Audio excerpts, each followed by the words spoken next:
This is a lovely woodcut, again by Huang In Jae, waiting for the general to come, the general being Kim Jong-il.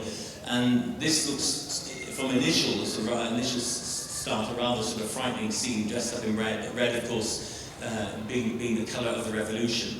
And these are the young workers who've just gone and built the Nampo Highway by hand. It was a time when there wasn't much oil, and basically they sent out what they call shock brigades. These are youths to go and build and demolish the mountains so they could put in a 6-lane highway from the west coast to the centre of Pyongyang. The lino block, they're very beautiful. This is one wood block here. This is a wood block. Lino block basically takes a very heavy ink in North Korea. They use this very glossy acrylic-like ink, whereas the woodcut won't take take that oily substance. Woodcut you tend to use with the watercolour based. And this is actually a wood block. It's listed as lino, but it's a wood block. So there are scenes very political here, and there are also scenes, again, of course, of dams. That has a political motif put into it. But this one, Morning, is just a very simple scene, very, very simple aesthetic, again, value only. You can also get confused. There's a picture here of a woodland which looks looks fun. It looks like a bunch of Boy Scouts with a red flag. But in fact, what it is, it's the hiding place of the guerrillas in the fighting the Japanese. Japan occupied the country. Well, they started in 1905, but in 1910 to 45, Japan occupied Korea, the whole of the peninsula. And to this day, Japan remains an absolute enemy in North Korea, alongside the USA. And what it is here, you see there's a little sort of piece where the guerrillas in fighting the Japanese during the anti-guerrilla war will have written on one of the pieces of bark a slogan. And this is in fact the slogan. This is the slogan tree, and with this protection that will come down over the slogan. And it's a group of people visiting the guerrilla camp in modern days. So often what you can see is just an aesthetic is far more loaded. That's basically this scene. And so it's just to give you an idea as an audience now. Look at this. This will answer your trick. Yes, this is North Korea, and this is what you will see if you go to Pyongyang. There'll be a lot of this in the streets. There'll be slogans. We didn't put in any propaganda art, but you'll get the slogans "Smashing America." There could also be social programs like turning off electricity, but in that very sort of hard style. We're now sort of going to take you to the sort of last sort of piece of very typical North Korean art. This Chosun. Now, ink painting in DPRK is the accepted medium.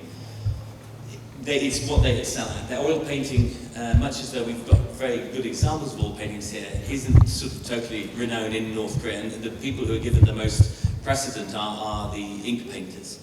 This is a relatively recent piece, 1999, and it shows workers coming up from the Sungcheon River. This is what is written on this flag here in Korean characters. So it's a bunch of girls coming up to meet basically the workers in the stone mine, and the girls will be there to stay.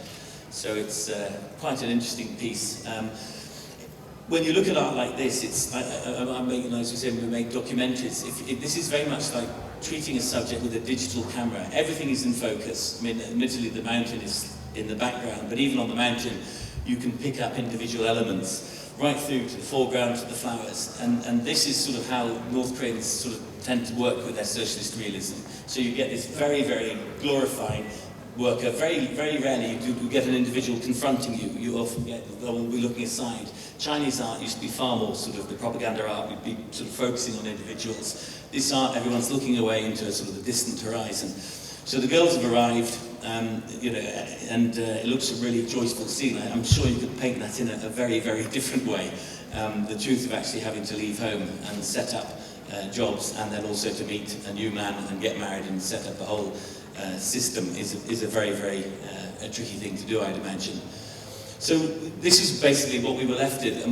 I went to the studio in 90, when was it? No, the first time I went to the studio was 93, and worked with these artists and trying to say to them, do you have any other vocabulary within you? And never found anything else. Until I started seeing works on this wall, which are the portraiture. And that really was surprising to see these very gentle pieces of work very often sketches, 1 or 2 finished pieces, some were studies, and to understand that individually they do have this incredible touch. I mean, they're beautifully painted pieces, and this gave me sort of hope that there was something other than this sort of revolutionary stance. I think what I'll do is I'm going to walk you through now into the next room. But before we do that, we were sat with these North Koreans in a very small room, and they came up with ideas of how they would fill this space, the one behind me. And there were basically images very, very similar to that piece. Lots of happy workers with children on their backs, smiling, happy sort of people in the factory. And we'd already chosen this work factory. And everything you would have gone in, and I assure you, you'd have found it interesting, but at the same time, it would have just ticked the box. There we go, that's North Korea, despotic state, answering the same system. Everything is on the up. Everything is bucolic, everything is in the people's paradise. And that is the message that North Korea, with their art, is going to be putting about. When you go next door, I hope that you sort of go with eyes that actually show there is something different. So we'll go in, and I'll talk to you about the story of these pieces.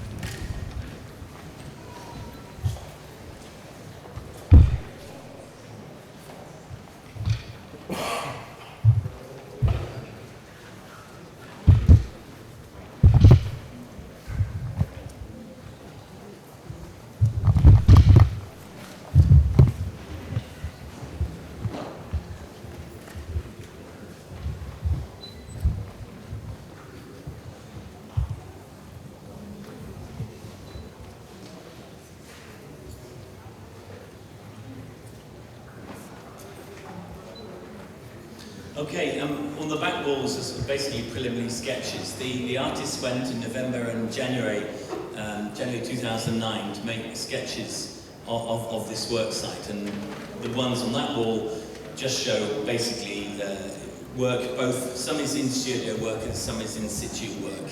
There's also a lot of rough sketching going on.